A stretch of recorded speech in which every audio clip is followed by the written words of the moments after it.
masubo matuod ang dili angayan. Provincial jail ang amon ginsudlan, pader nagalibot sa kilid magtimbang, rihas nga salsalon ang amon pertahan. Ang gintunaan sang amon pagpriso, may ara pa muno pamatay sang tawo,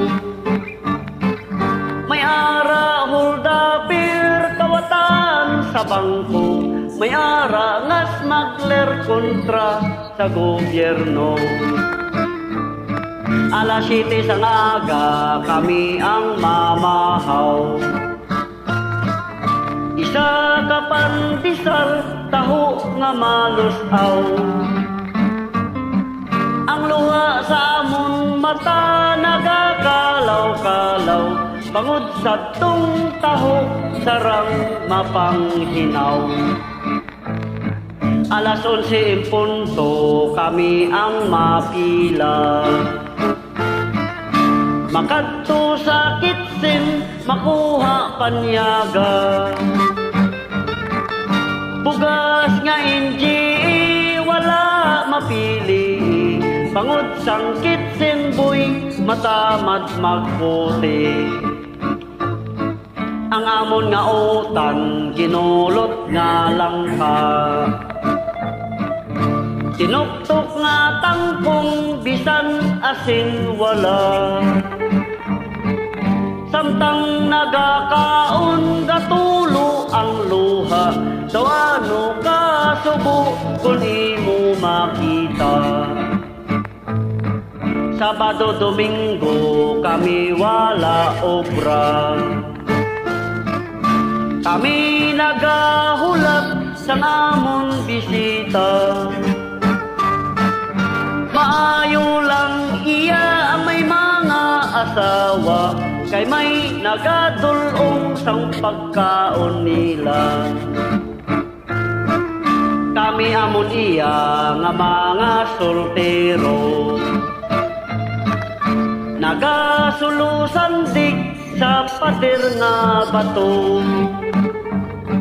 Magabot na gani ang amon amigo, dayon ulo kadlaw 50 sigarilyo. Lunes pagkaaga kami ang bistahon, saka sa gobyerno ang amon padulong. Magabot na gani ang senyor taghukom, dayon tililindog pati tumalambong. Ang makaluluoy kami nga ultimo, nagahilibion walay abogado. Maayo lang iya ang may isa kalibo, yara ang abogado matabang sa imo. Sang mabasahan na ang amon sentensya, 17 kadena perpetua.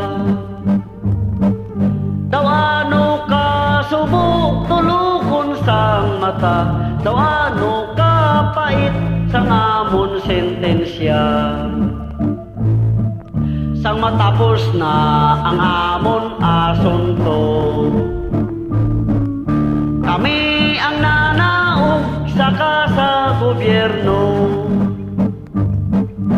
Sarado sang pusas ang wala kagtuo, daw ano ka subo kung makita ninyo.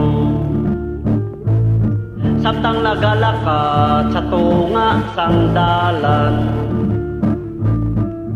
ang gwardya nagaubay sa kilid magtimbang.